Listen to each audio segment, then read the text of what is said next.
getting started a little late today because very bad weather in Washington has resulted in a lot of people getting stuck in traffic, and so we didn't get here. So we're going to start about now. I think we have the other three participants on the phone, Dr. Alex, John Mankins, and Dr. Kalam. Is that true? Can you guys hear me? Yes, this is Dr. Alex from Bangalore. I am online. Okay. Is Dr. Kalam on? He's asking Dr. Kalam on. Yes, Dr. Kalam here. Okay. And I'm ready. is John Mankins online? This is John Mankins. Yes, I'm online.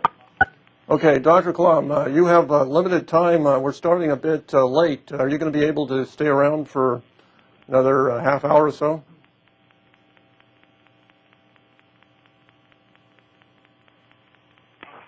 You're not ready. We're not. We are about to start, but we're starting late. You're starting late. Yes. Okay, you tell me what time, another how much time will take? This is Kalam here. Okay. We'll be asking you to speak in about 15 minutes. Will that work for you? 15 minutes okay for me. Okay. Okay. I heard in Bangalore, Alex here, so we'll restart at 15 minutes from now. All right. Okay, we agreed. Okay. Then let's get started. Obviously, we're here at the to talk about the Kalam National Space Society Initiative. Here are the participants, three of which are calling in by phone. Next slide. I'll do just a very short introduction of myself in order to save time. I'm chair of the Executive Committee of the National Space Society.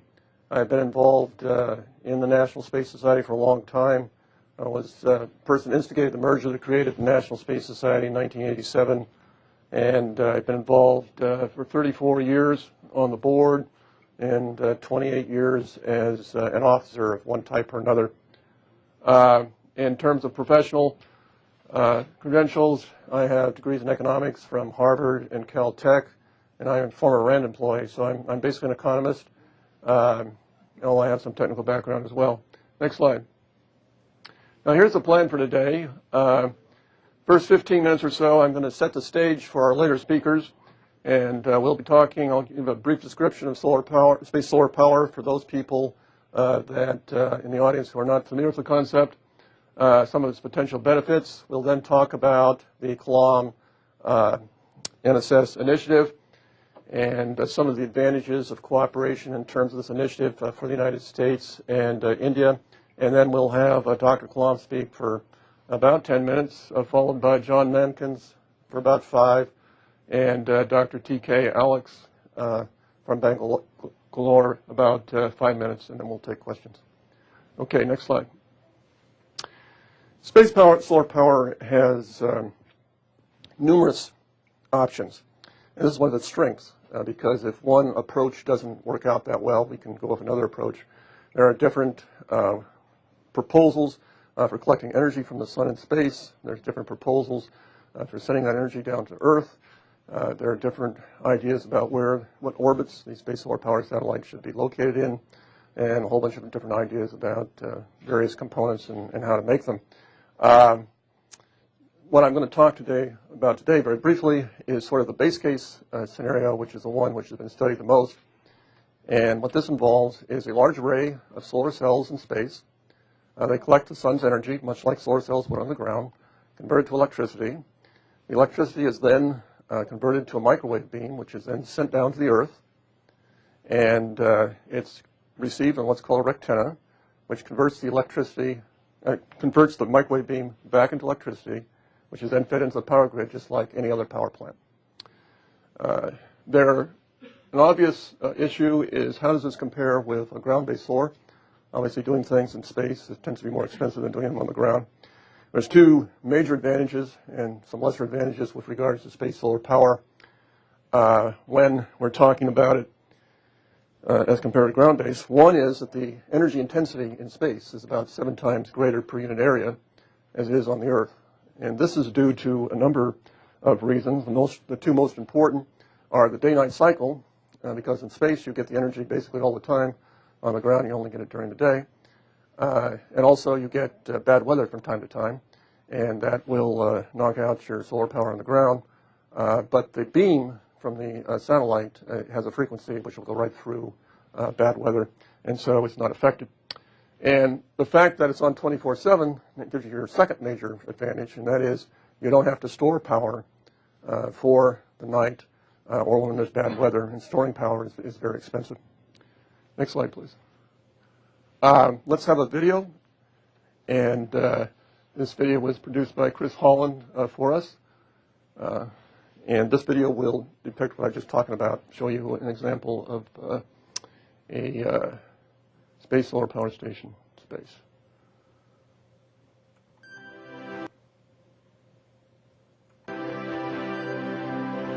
This is your satellite over here. You have some mirrors here, which are concentrating the sun's energy on this thing, which is where the solar cells are. Solar cells are then converting that energy into electricity, which then is going down by microwave. These little rings here are depicting that. Actually, it's a straight line, it's not little rings.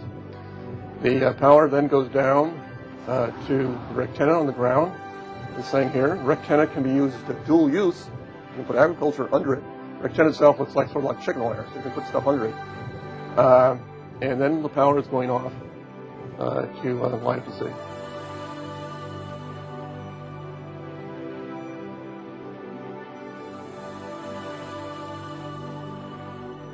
Okay, the next slide.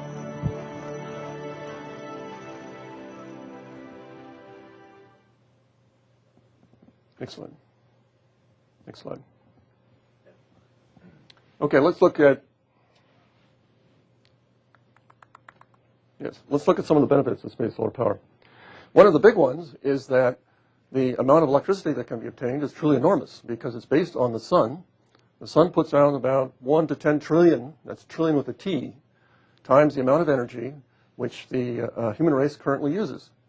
And therefore, by taking just a small fraction of that energy and bringing it down to Earth, we can solve all of our energy needs now and into the foreseeable future. Now, that doesn't mean we'll necessarily not use other options, but we can basically use this for dealing with all the shortfall that might occur for other reasons. Next, it's very environmentally benign. You have this beam. People sometimes worry about the beam, but the beam is a fairly low intensity, and it comes down over a fairly large area, and it's done because we want it to do it that way, and also because of various physics parameters. But as a consequence, you can walk through the beam, even if you're naked, and it's not going to hurt you. Also, birds can just fly through the beam, so that gives you an idea of how benign it is.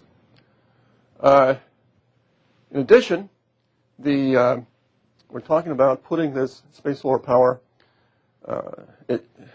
One of the things which it economizes on the use of land, because the rectangle on the ground is much smaller than an equivalent field of, say, solar cells. And also, you can use dual use. You can use the land for other reasons as well. You can even put ground-based solar under the rectenna. And that's particularly important in India, where there is very serious land constraints. And the next one is that it produces virtually no carbon dioxide. And therefore, it's a very clean, renewable energy source. And that's great news when you start talking about mitigating climate change. Have some other people in the room want to sit down here? Some empty seats. Okay, next slide. Some additional benefits. So one of the things that the United States is worried about, and it's also a problem in India, is energy independence. If we have all this electricity coming down, then we don't have to worry about sources of energy from other countries, which are expensive and also can be not necessarily there when we want them. And it can also, instead of having the United States and India be a net energy importer on a large scale, if we build space solar power, we can also export the energy, because this beam from the satellite, it not only can go down to India and the United States, but we can beam it to virtually any other place in the world as well and sell the resulting power. And as a result, because of the large amount of the power we're talking about, India and the United States can become major net exporters of energy. to an even larger extent than Saudi Arabia is today. Another problem that this alleviates is one of the things that the U.S. Defense Department is increasingly worried about is, okay, if we don't do anything like space solar power, there could easily be a lot of scarcity of energy, with prices going high, with a lot of this energy being concentrated in countries which are not necessarily all that stable. There could be, this is reason to believe there could be a conflict over these energy supplies. But if we have a lot of energy from space, then this problem is greatly mitigated. Next slide. Now let's look at the Kalam National Space Society Initiative per se. This is a 13-page initiative, and it's aimed basically at getting the space solar power program started. And the first major step after this press conference for doing that is we are going to have a conference in May at the Von Braun Center in Huntsville, Alabama. And the plan here is we're going to fly in like 15 to 25 major experts from India, some are numbered from the United States, and we'll sit down and work out what the next steps will be. And to do that, we have two principal investigators who've already agreed to do this, one of which is, on the Indian side, is T.K. Alex, who's director of the Indian Space Research Organization, Satellite Center, and he's on the phone. The Indian Space Research Organization is the equivalent of the Indian NASA. And the Satellite Center is one of their big centers. They have like 3 major centers. We have like 10 in the United States. So this is sort of the loose equivalent of 3 of our centers rolled into one. And on the American side, we have John Mankins. He's the world's leading authority on space solar power, and he will be the American principal investigator. Next slide, please. Okay, why is cooperation, what's behind this? I mean, why cooperate with India? One of the things which sort of greases the wheels for this is the fact that we have so much in common with India. We have this shared British colonial history. We have democracy. We have the English language. We are both very strong proponents of religious freedom and tolerance in general. We're opposed to terrorism. We also have concerns about energy independence, which I mentioned. We both have a strong desire to mitigate climate change, and there's strong public interest in space in both countries. In fact, in India right now, it can be argued that there's more interest on the part of the Indian public in space than any other country in the world. Next slide. The advantages of American-Indian cooperation, there are a lot, and I just put up a few here. Basically talking about a combination of American technology and the ability of India to do a lot of low-cost manufacturing, and the potential of combining those two could generate a very large number of jobs in both countries. We are already doing a lot with India with regards to the areas of energy, climate change, space. We have a number of agreements. Even without space solar power, the number and importance of these agreements is very likely to increase. And of course, to some extent, what we're talking about here is accelerating this trend, which is already happening with regards to cooperation in this area. India has long been a leader of the non-aligned nations. And one of the things that we're going to need to do in order to bring to full potential space solar power is have a number of international agreements and regulations over frequencies and stuff like that. And India will be able to help quite a bit with that. And finally, India is rapidly rising, and this is in the interest of both nations. And we in the United States would be interested in accelerating this rise. Neither of our nations wishes to contain China. However, a prosperous India increases the probability that the rise of China will be peaceful. And that's the interest of both the United States, India, I think China, and not the whole world. I'd like to add one other point, and that is India is rapidly becoming a more influential country on the world scene. And everybody, particularly economic circles, believes that this will continue. India has a lot of shared values with us. It is important for both countries to have a cooperative, friendly relationship so that the combined influence on the world scene of the two world's largest democracies will be important and of growing importance over time. And this is good for not only the two countries, but in my opinion, for the world as a whole. Next slide. Now I'm going to introduce Dr. Kalam is going to be our first speaker. This guy is truly amazing if you look at his resume. It's just unbelievable. He's former president of India, okay? That's for starters. But he's not just a politician. He's a world-renowned engineer and scientist, particularly in the area of aerospace. Look at some of the things he's done. He was project director for India's first satellite launcher, as well as several more advanced satellite launchers after that. He's a former scientific advisor to the Defense Minister of India. He's currently Chancellor of the Indian Institute of Space Science and Technology. He has a nickname of the Missile Man of India, and he's incredibly popular. He's one of the most, according to Reader's Digest poll, which was done in 2010, he's one of the 2 most trusted men in India. This guy is not only a politician of presidential scale, not only an engineer and scientist of the top rank, but he's also a statesman and an incredible visionary, which is one of the reasons that I think he's involved in this. So with that, let's have some remarks from Dr. Kalam. You ready to go?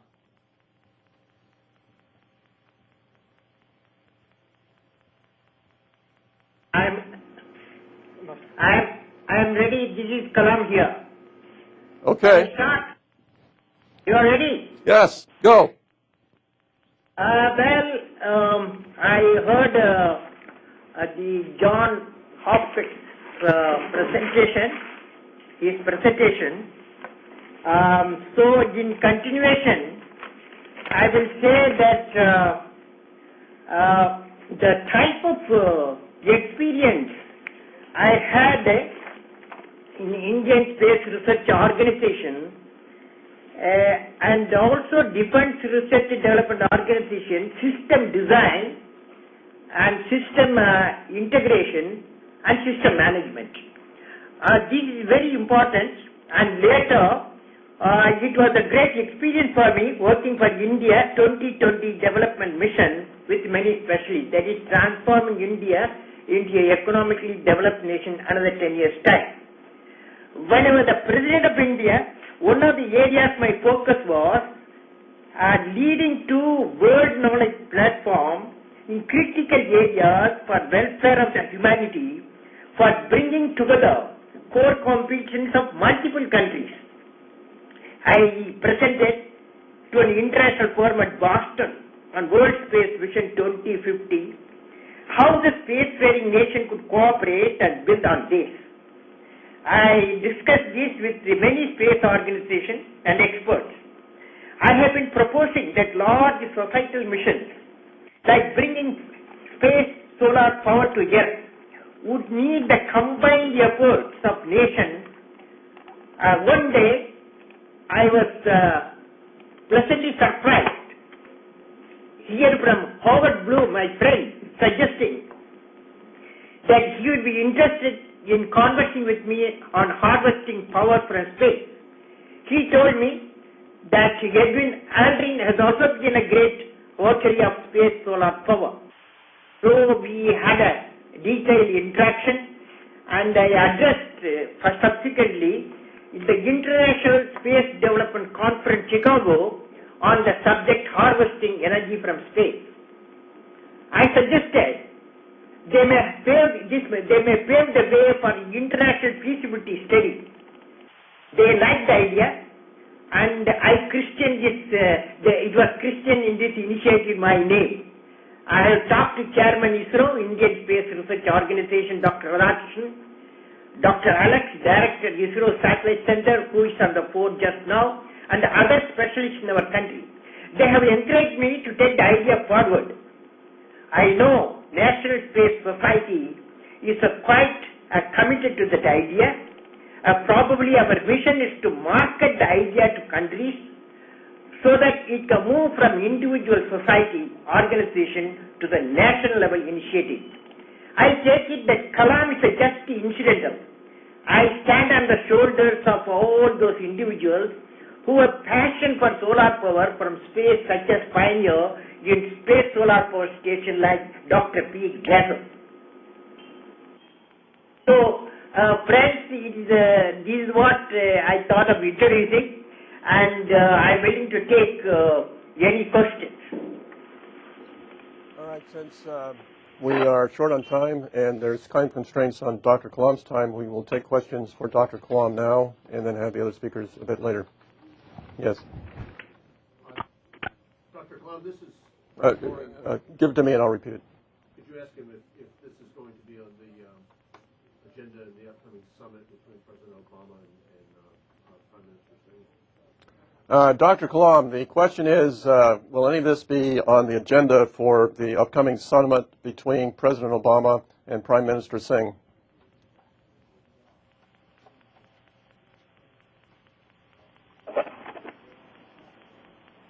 Well, I personally believe it's a beautiful question, and because our country is very busy in preparing for receiving your President Obama. Now, both of them, that is your President and our Prime Minister, are concerned leaders on the energy scenario of the world. They have been taking initiatives on energy independence, research, and energy missions.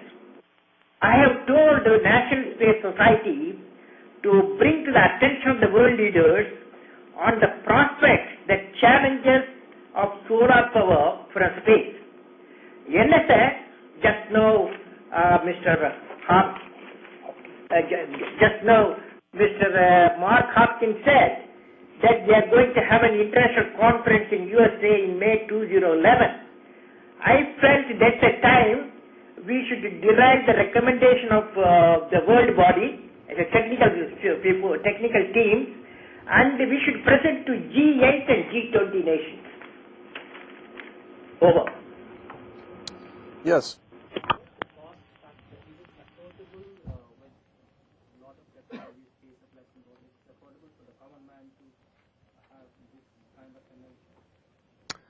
The main thing which has to be done, which is why there's a research program, is to find ways to lower the cost. We can do space solar power technology. We can do it now. The problem is the cost is too high. So that's why we need a research effort by India and the United States to bring that cost down. That's generally true with most renewable sources of energy. But there's no, unlike say fusion, there is no problem with regards to developing major pushes in physics. Now, these should be questions for Dr. Kalam. Dr. Kalam, this is Subhash Paradkar I'll repeat your question. from Maharashtra. It's mentioned here that solar power in space can upgrade the living standards of the human race. It's a larger goal. But in the developed world, we don't have drinking water for the people in the villages.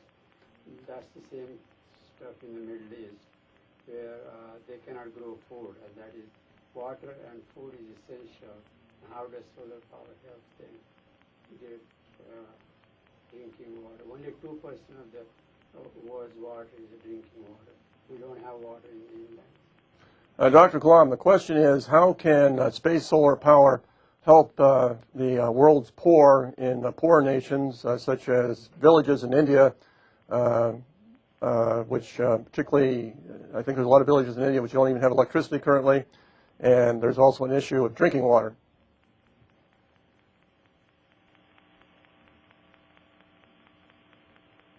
So, Dr. Kalam, did you hear that question?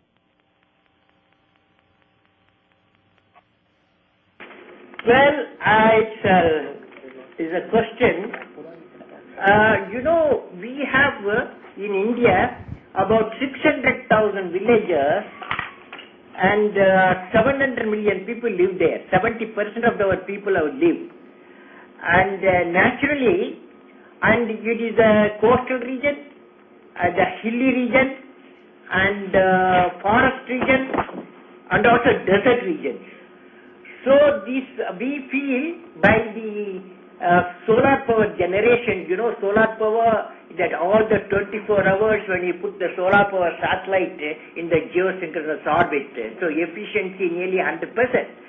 So that power, if we build a mechanism that is to transmit the power, that is the real subject of discussion. How do we transmit the power generated in space to the surfaces, in the earth surfaces. That's an area. There are many possibilities. One possibility we are discussing whether it is a microwave system or it is a laser-based system. And I have proposed what is called energy nano packages. That is an idea I have put forth. This nano packages, a power package, it can both space and earth it will move, and that's in the form of an energy package, and we can retransfer as the energy source. So these are the three aspects we have to consider the solar power transmission from the space. But after all, it's a big challenge, but definitely we have to do, particularly for India, with vast rural base and hilly region and desert region and coastal region. This type of integrated system of a solar power system and the distribution and networking, the distribution network will be one of the very important things we are going to consider in the discussion.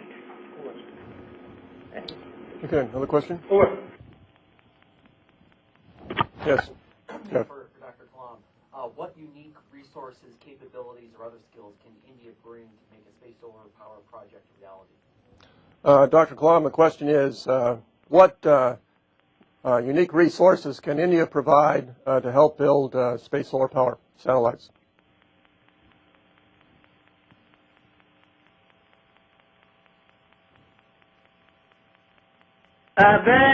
This question, unique way, India has got a core competence in designing what is called hyperplane.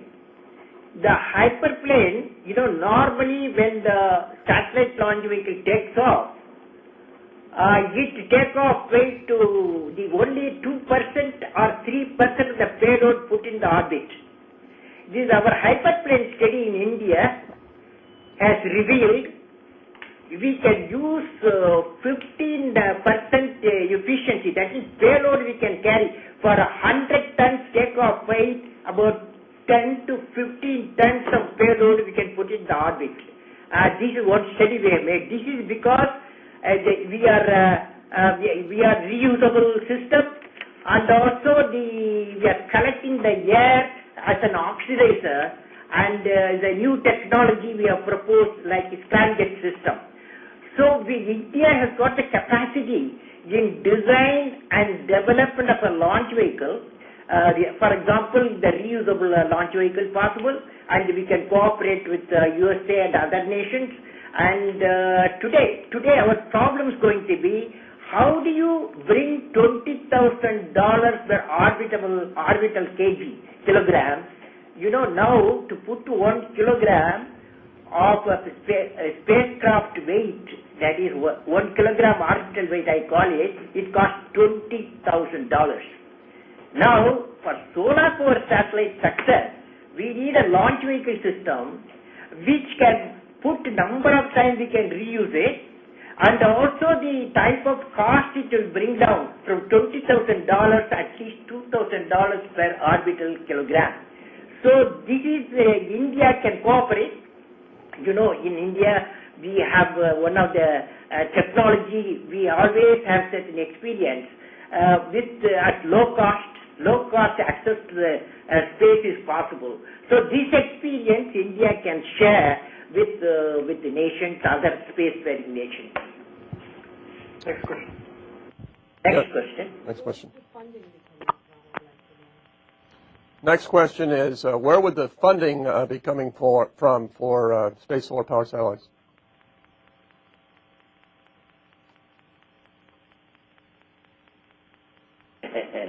Well, funding, that is, we have to see that, we have to market. First of all, we have to market that how you are getting in the carbon neutral system.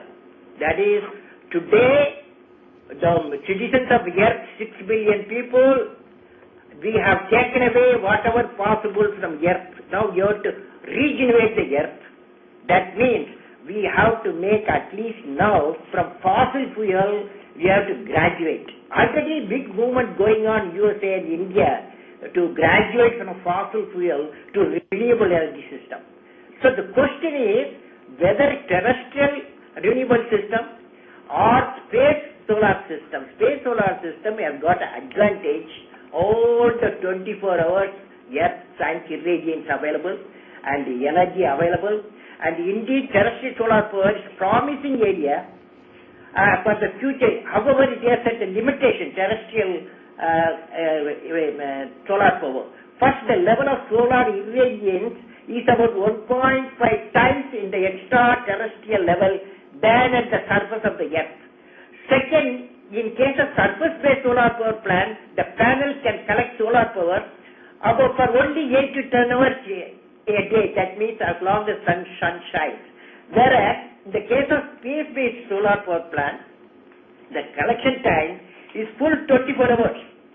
Also, the space-based solar power plants are not affected by weather conditions, which will bring down the efficiency in case of terrestrial power plant. Hence, I believe with this advantage of solar power satellites, the conference what we are going to have in USA in the middle of the next year, definitely we have to market this idea to the political system of various countries. We have to market it. After all, any system we want to achieve with the advantage, because our marketing trend should be, advantage should be, how do we make the Earth livable for more than 6 billion people? That is carbon free from the fossil fuel. How do you graduate from fossil fuel to solar power? That is the marketing point for technical and scientific people, and to how to market to the political system. I can help people in that area. I think we have time for one more question before we move on to our other speakers. Yes.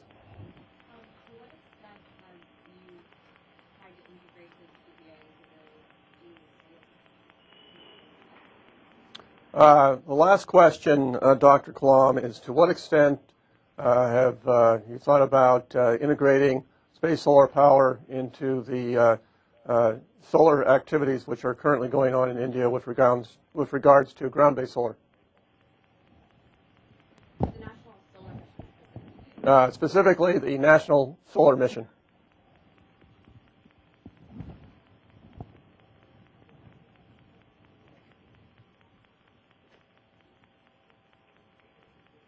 Yes.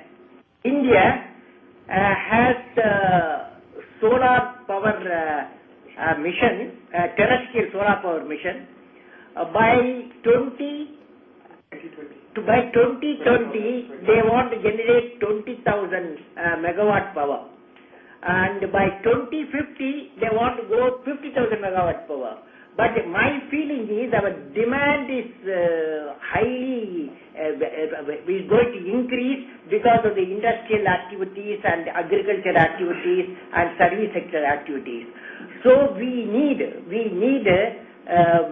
energy, extra energy sources. I think solar power satellites will meet the requirement not only India and USA and many other countries. All right, thank you, Dr. Kalam. We're going to move on to our other speakers. You can leave now or stay for the rest of the conference, which will be about a half hour. John Mankins, are you on the phone? Next slide. Yes, I'm here. Okay, let me introduce you. John Mankins was Chief of the Operating Officer at Managed Energy Technologies. That's his current company. He's also president of Space Power Association, which is a nonprofit organization. He had a 25-year career at NASA. At one point at NASA, he was running an $800 million per year R&D program. But the two most important points are the ones at the bottom. For many years, he was in charge of space solar power activities and research at NASA. And today is the world's leading expert on space solar power. So, John, please go forward. Hey, good morning. I'm sorry that I'm not able to be there at the press conference in D.C. I'm actually out in California, where it is a beautiful dawn just starting here. I'd like to just comment on this dialogue between India and the U.S. It actually goes back a number of years, in fact, over a decade, in thinking at the working level about the prospects for both the two nations and for the world in developing the capability to deliver power, solar power from space, pretty much anywhere on the planet and on demand.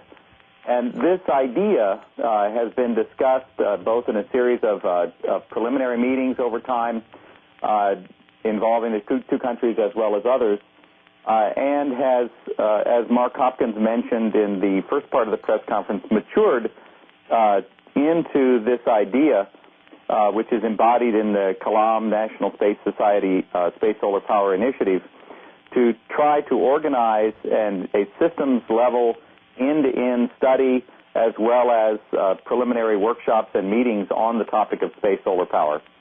I think one of the critical things to keep in mind regarding this capability is that it has enormous promise to deliver power globally, power that would be a very green, very low carbon footprint, but also that we're not quite ready to do it yet, and that both further design and definition studies are needed, as well as the maturation, the development, the demonstration of key technologies, including things like wireless power transmission, which President Kalam was mentioning a few minutes ago, and other technologies related to lowering the mass of spacecraft systems, reducing their cost, and enabling the in-space assembly and deployment of these exceptionally large spacecraft concepts. So on the one hand, this is a concept. Space solar power is a concept which holds enormous promise, as great or greater than the promise which is often ascribed to fusion energy in the future. And it has some remaining technical challenges. Obviously, we're not ready to begin full-scale development at this moment.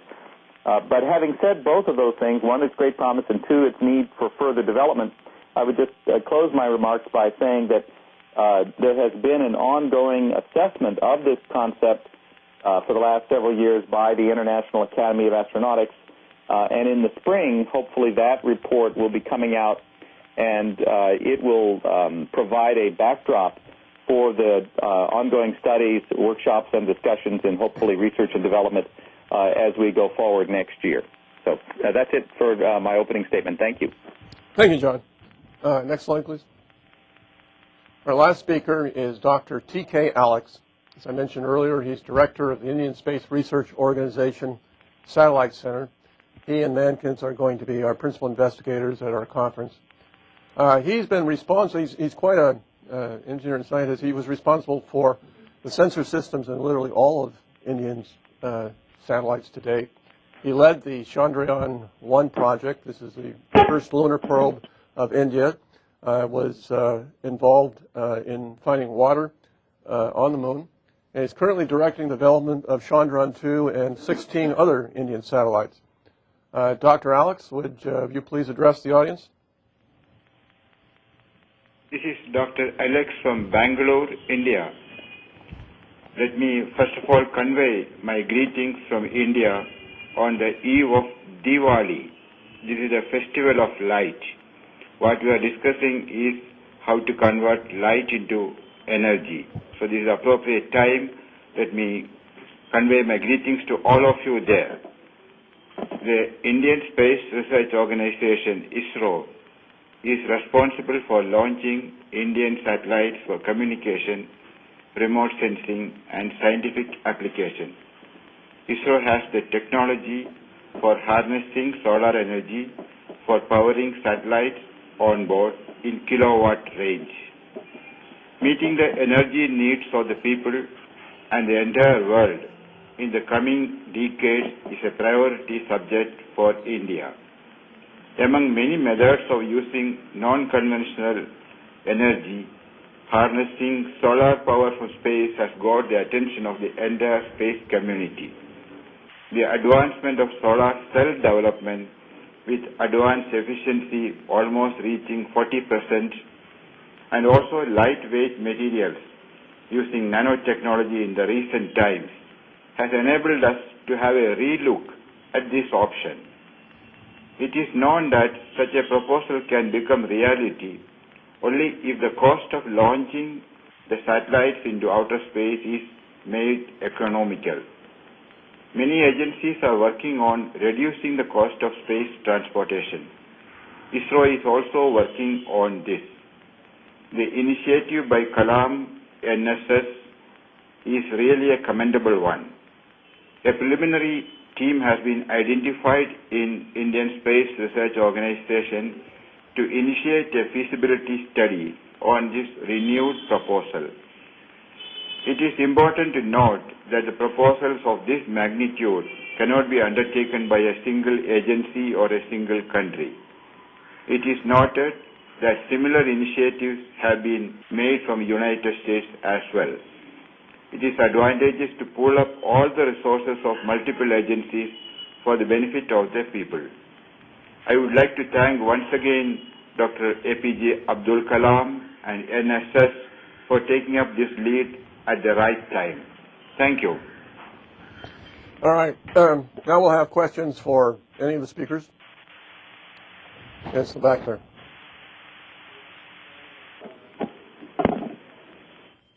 Figures of merit or cost per unit kilogram to orbit to make any of the concepts of solar space. Could you repeat that?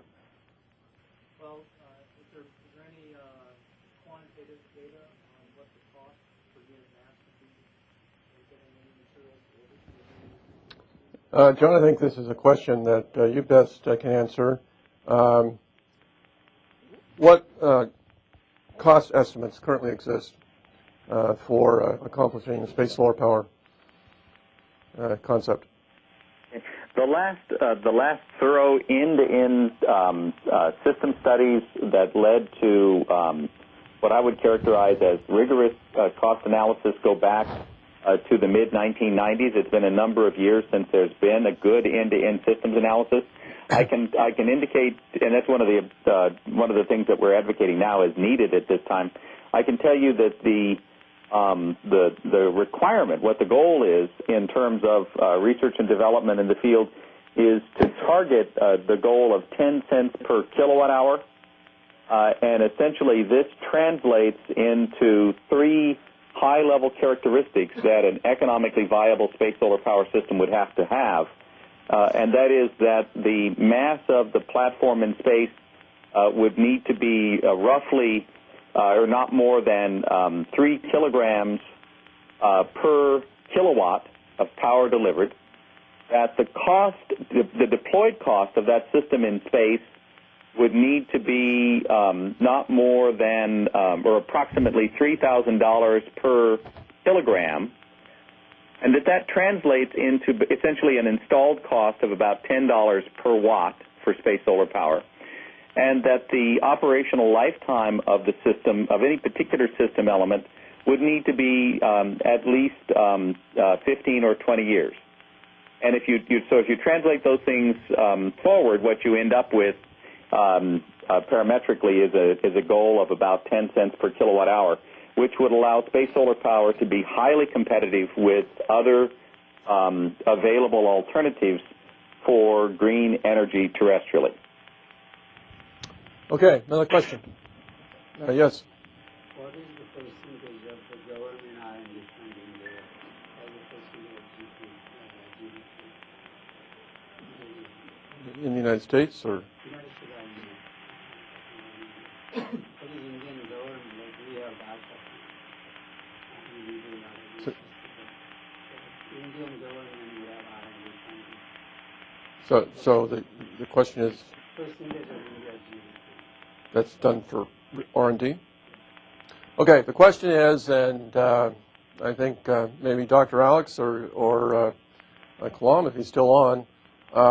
What is the percentage of Indian GDP which is spent on research and development currently?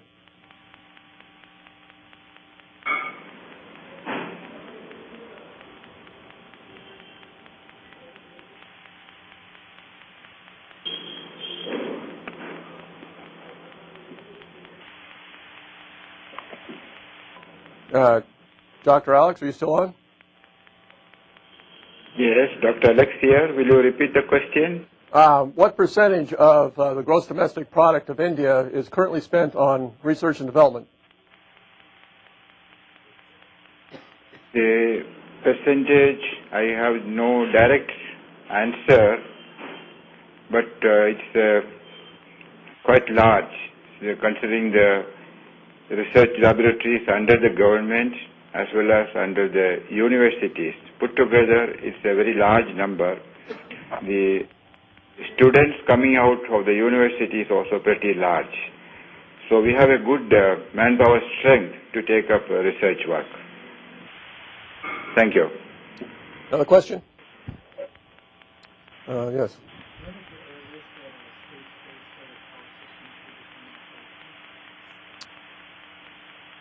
Okay. Is Dr. Kalam still on? No. Okay. Dr. Alex, maybe you can address this one. Are you on? Oh, you're still on, Dr. Kalam? Yeah, I'm there. Okay. I'm there. What Alex answered about the GDP, R&D GDP in India, I would like to add that whatever he said, it works out to 2.5% of our GDP for R&D, 2.5% of the GDP. That's what we are spending. Okay. Dr. Kalam, the question is, what's the earliest reasonable date at which space solar power might be available? Well, I personally believe it is a project of about 15 years project, and I have suggested 3-phase studies, and the first 50 year some sort of a prototype will come with the launch vehicle and also in the space solar power. At 10th year, some sort of trials and testing. 15 years, I believe it is a 15-year project and international project. It is not all the spacefaring nations have to be the partner, and their best core competence has been shared. For example, India's core competence, cost-effective systems, and also certain unique technology of the propulsion, and also now we are working on the electronic system, and we can share country to country, and so that synergic effect will come.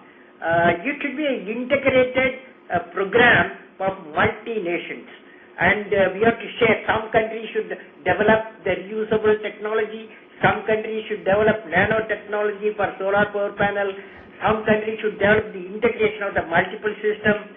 So I believe it is probably we can discuss in the solar power conference which is scheduled this issue of which are the countries which can take up what type of task. Okay, next question. 15 years I told you. Yes. I have Yes, sir. two separate questions, if I may.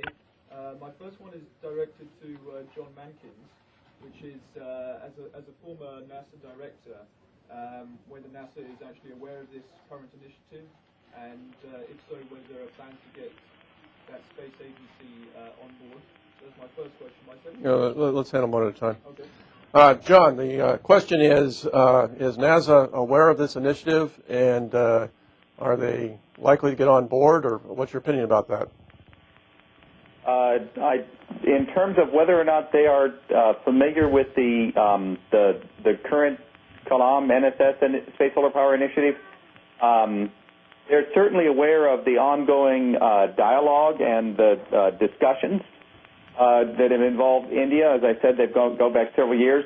I have not personally briefed them on this topic, so I don't know if they're aware of the initiative which is being announced today. I think in my past, in recent discussions with NASA, their emphasis, of course, has been increasingly during the past year in light of the President's 2011 budget on developing fundamentally new and transformational capabilities for space exploration, science, development, including a range of new advanced concept studies and things like game-changing technology development under the auspices of the new chief technologist, Bobby Braun. I think that depending on how it was undertaken, that there's a good chance that NASA would certainly support relevant technology developments. But in terms of a policy-level initiative, I think that would have to come through channels. I don't think that NASA would of its own accord initiate new policy activities with regard to international relations between the U.S. and India. That's the kind of thing that NASA is typically, they follow the lead from other policy formulation agencies in the White House or State Department. They don't lead in those areas. Okay. Your second question? Yeah, my second question is for Dr. Alex, who mentioned during his speech that he would like to see a number of other space agencies also get involved. My question to him is whether he knows of whether the Israeli Space Agency in particular has been involved, given the high level of technical cooperation between India and Israel and the high level of military cooperation between those two states. This is a question for Dr. Alex. Do you happen to know if there's interest in space solar power in Israel, and if there's been some dialogue between India and Israel concerning this issue? Yeah, this is Dr. Alex here. I have some idea of the type of work going on in other countries, not full details. However, we should be able to pool all the countries who are interested in this area. Basically, the good work is going on in Japan in the terrestrial area. They are also talking about going to the solar power from space. So we should have one lookout for all the like-minded countries who can join in this total endeavor. Thank you. This is Kalam here, Mr. Mark Hopkins, Kalam here. Yes, go ahead. You know what Alex answered and what John Mankins answered. I want to convey to the friends who are assembled there the one important point: the solar power satellite is the way, by solar power satellite, how the planet Earth will be a clean planet, prosperous planet, and the happy planet. This has to be an international effort with multiple stakeholders. All our difference will get minimized with space leadership and participation from G8, G20 country leaders. Instead of Cold War and conflict, we need to move towards warmth of international compassion for better planet Earth. That means we are going to regenerate the planet Earth through solar power satellite. That's the point I would like to convey. Hey, next question. How does this space solar power concept compare with lunar solar power concept? Has that been looked at or examined or compared? What do you mean by lunar solar power? There's several ideas. I think there's I've seen a lot of papers in this area that they generate the power in lunar using the deuterium or something on the surface that they transfer the power back to Earth. Okay, the question is, and maybe John Mankins would be best to answer this, is how does this concept of solar power sent down to the Earth compared with solar power which is collected on the moon and then transmitted down to the Earth?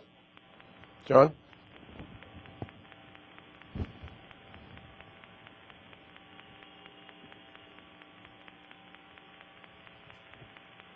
John, can you hear me? Yes, I can hear you fine. Sorry, I had the mute on. This is a very interesting question and one that's been looked at repeatedly over the last 25 years. This idea was originally formulated by Dr. Dave Criswell at the University of Houston.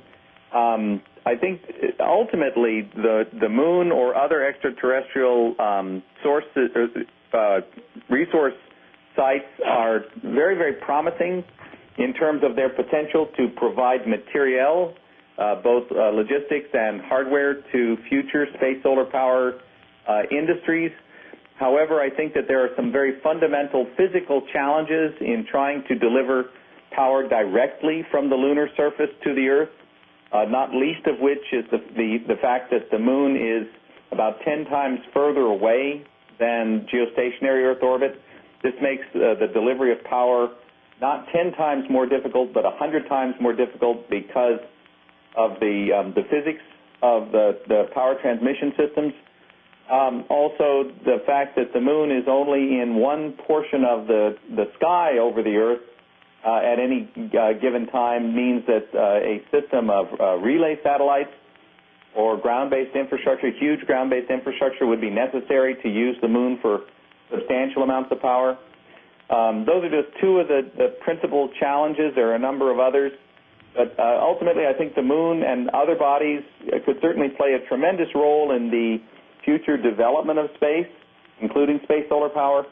But I think that the argument at this time is largely against the use of the moon as a platform from which to deliver power directly to the Earth.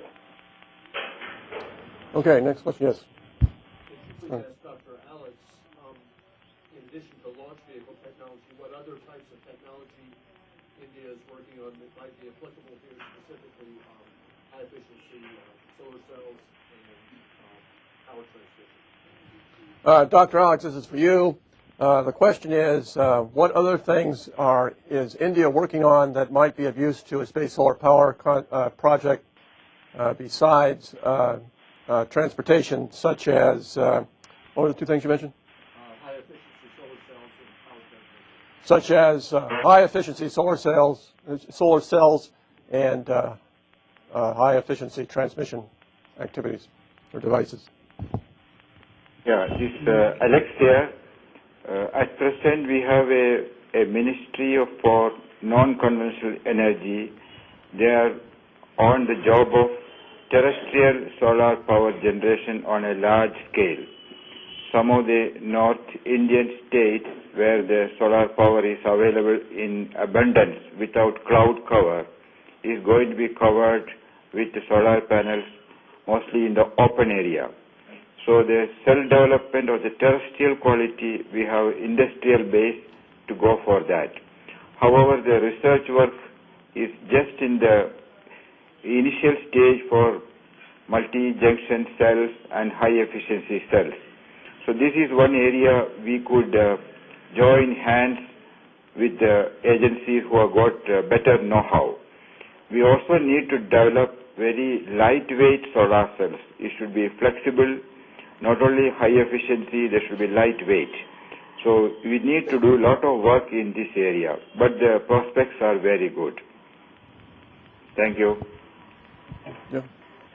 Yeah, I wonder if Dr. Alex or Dr. Mason can talk about what they see as the goals for the next several months, what they expect the goals coming out of this May conference is going to be for this project, and also, sort of a related topic, is what level of technical detail interchange is going to be possible between the U.S. and India without running afoul of U.S. export control laws, which sharply regulate even the transfer of information on space technology. John, maybe you should take this one. The question is, what sort of, at this conference that we're doing in May, what sort of technology dialogue do you think might occur and might come out of that? Specifically, what was your example? Well, the question was what the goals were for the conference, and what level of technical detail we can get into without running afoul of export. Okay. What are the goals in a technical sense for this conference, and how much discussion can we do given the export constraints that the United States have, like ITAR?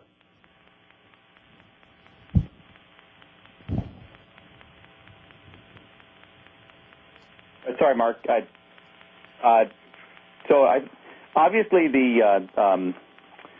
there are going to be limitations to what we can do in any kind of initial discussion. But I think what can be anticipated if the proposal for this meeting is approved is that there will be a series of pre-prepared papers, very much like at a technical symposium, or it's a technical symposium organized around the technical challenges involved in space solar power. Those papers can be prepared ahead of time and can be reviewed and cleared by the respective organizations, so that we are within the bounds, obviously, of ITAR restrictions. And then we can begin essentially the preliminary discussion on issues related to the programmatics, how we might organize future studies, how we might coordinate future technology activities, without getting into in any depth in this initial meeting on the details of particular technologies. Okay, we have time for one more question. Yes, Dallas. What would be a typical power plant size for a prototype and operating system? John, why don't you take this one too? The question is, what would be a typical size for a prototype for space solar power? Well, I was challenged on this a couple of years ago after the National Security Space Office did their study back in 2007 by Joe Rouge, who was at that time the incoming director of the NSSO. Basically, what's something that's digestible and tractable?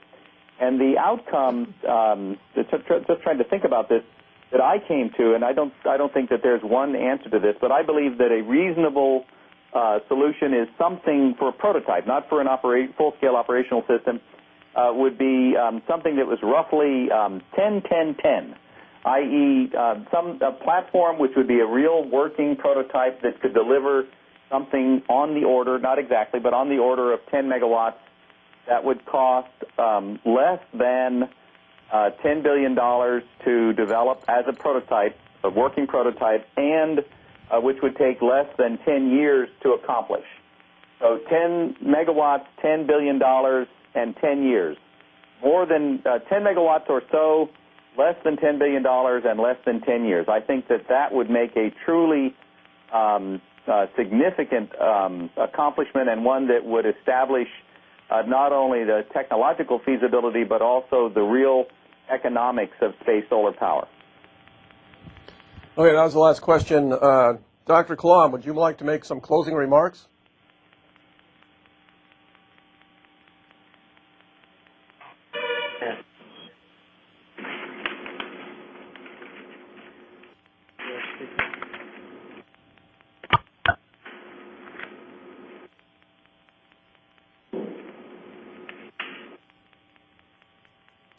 Dr. Kalam, can you hear me? Well, I have, I believe for the growing population of the world, the power situation is a matter of concern. Energy independence, that is, energy independence means free from fossil fuel, has to become a goal not just for individual countries but to the entire world.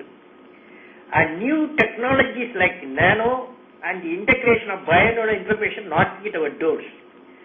Worldwide, there are also human resource constraints and budget constraints. This is why it becomes relevant for countries to come together on a common platform for a mission synergizing the core competencies. So I have recommended formation of World Knowledge Platform. World Knowledge Platform is my proposal to bring together all the spacefaring nations with core competencies identified. The mission for World Knowledge Platform will be solar power satellite. That is what I would like to say. Then another area, open source space solar solution sharing platform, I am recommending. Open source space solar solution sharing platform. A lot of young people from the world, they can come and start critical technologies for solar power satellite. These are two of my recommendations. All right, let's have a big hand for all of our participants. And that'll be it for today. Particularly, I'd like to thank Dr. Kalam and Alex and John for their participation. You can drop off now. They're going to. We've run up to 11 o'clock. Just we've got another 3 minutes. That's when they sort of throw us out of this room. I guess that's a wrap. We can talk in the halls and maybe steal some coffee and some muffins on the way out. Mark, do you want to? if you go to, I'm Gary Barnhart, I'm the Executive Director of the National Space Society. If you go to our website, www.nss.org, you'll see the links to the full press package that's available. There is both the video that you saw, a series of still images, a brief on what is solar power, a particularly sage work that was done on by Peter Gerritsen, I believe as his name is reported on the paper, is there that is addressing bilateral issues in these regards, and a whole host of other resources that are linked to from the site. Any questions about this, you're welcome to be in contact with either the National Space Society, Mr. Menkins, or Dr. Alex, and their contact information is available. If you wish to reach Dr. Kalam, any of us can serve as a conduit to forward the information appropriately. Thank you. All right.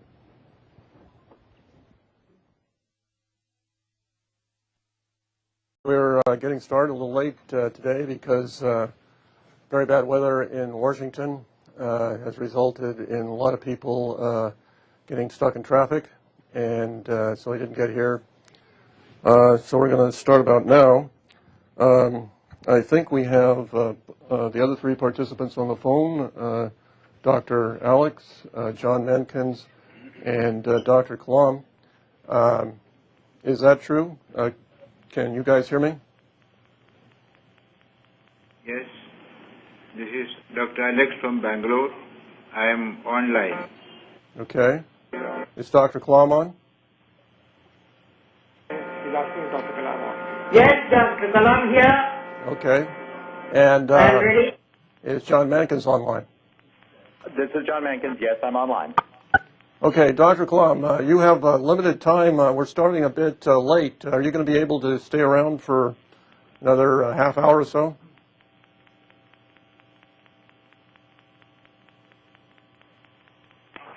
You're not ready. We're not. We are about to start, but we're starting late. You're starting late. Yes. Okay, you tell me what time, another how much time will take? He'll Kalam here. Okay. We'll be asking you to speak in about 15 minutes. Will that work for you? 15 minutes. 15 minutes okay for me. Okay. Okay. I heard in Bangalore, Alex here, so we'll restart at 15 minutes from now. All right. Okay, we agreed. Okay. Then let's get started. Obviously, we're here at the Kalam to talk about the Kalam National Space Society initiative. Here are the participants, three of which are calling in by phone. Next slide. I'll do just a very short introduction of myself in order to save time. I'm chair of the executive committee of the National Space Society. I've been involved in the National Space Society for a long time. I was the person who instigated the merger that created the National Space Society in 1987. And I've been involved for 34 years on the board and 28 years as an officer of one type or another. In terms of professional credentials, I have degrees in economics from Harvard and Caltech, and I'm a former RAND employee, so I'm basically an economist.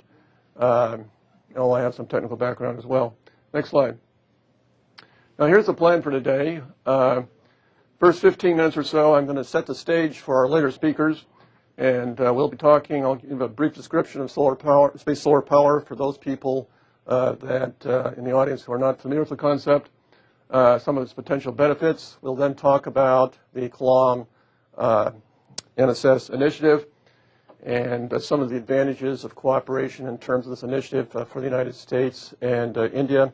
And then we'll have Dr. Kalam speak for about 10 minutes, followed by John Mankins for about 5, and Dr. T.K. Alex from Bangalore about 5 minutes, and then we'll take questions. Okay, next slide. Space power, solar power has numerous options. And this is one of its strengths, because if one approach doesn't work out that well, we can go with another approach. There are different proposals for collecting energy from the sun and space. There's different proposals for sending that energy down to Earth. There are different ideas about what orbits these space solar power satellites should be located in, and a whole bunch of different ideas about various components and how to make them. What I'm going to talk about today very briefly is sort of the base case scenario, which is the one which has been studied the most.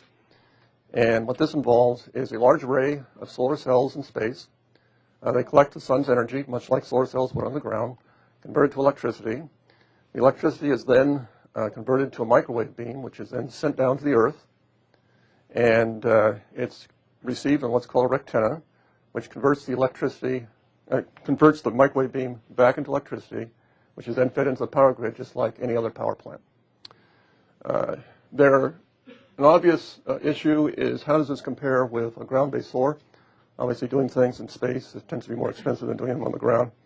There's two major advantages and some lesser advantages with regards to space solar power when we're talking about it as compared to ground-based. One is that the energy intensity in space is about 7 times greater per unit area as it is on the Earth. And this is due to a number of reasons. The two most important are the day-night cycle, because in space you get the energy basically all the time. On the ground you only get it during the day. And also you get bad weather from time to time, and that will knock out your solar power on the ground. But the beam from the satellite has a frequency which will go right through bad weather, and so it's not affected. And the fact that it's on 24/7 gives you your second major advantage, and that is you don't have to store power for the night or when there's bad weather, and storing power is very expensive. Next slide, please. Let's have a video, and this video was produced by Chris Holland for us, and this video will depict what I was just talking about, show you an example of a space solar power station space.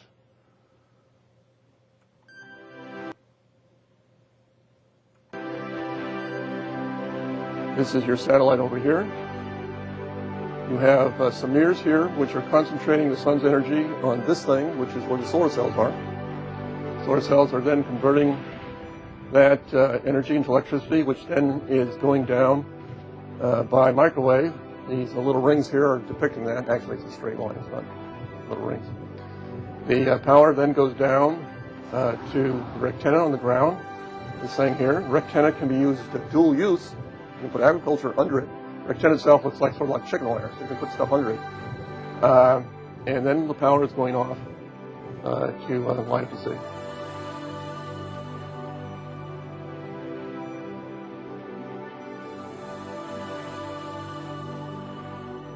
Okay, the next slide.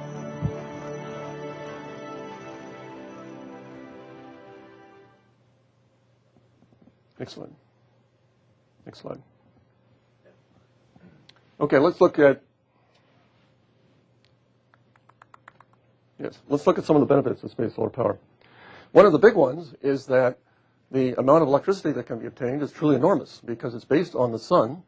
The sun puts out about 1 to 10 trillion, that's trillion with a T, times the amount of energy which the human race currently uses. And therefore, by taking just a small fraction of that energy and bringing it down to Earth, we can solve all of our energy needs now and into the foreseeable future. Now, that doesn't mean we'll necessarily not use other options, but we can basically use this for dealing with all the shortfall that might occur for other reasons. Next, it's very environmentally benign. You have this beam. People sometimes worry about the beam, but the beam is a fairly low intensity, and it comes down over a fairly large area, and it's done because we want it to do it that way, and also because of various physics parameters. But as a consequence, you can walk through the beam, even if you're naked, and it's not going to hurt you. Also, birds can fly through the beam, so that gives you an idea of how benign it is. In addition, we're talking about putting this space solar power. One of the things which it economizes on the use of land, because the antenna on the ground is much smaller than an equivalent field of, say, solar cells. And also, you can use dual use. You can use the land for other reasons as well. You can even put ground-based solar under the antenna. And that's particularly important in India, where there is very serious land constraints. And the next one is that it produces virtually no carbon dioxide. And therefore, it's a very clean, renewable energy source. And that's great news when you start talking about mitigating climate change. And then some other people in the room want to sit down here? Some empty seats. Okay, next slide.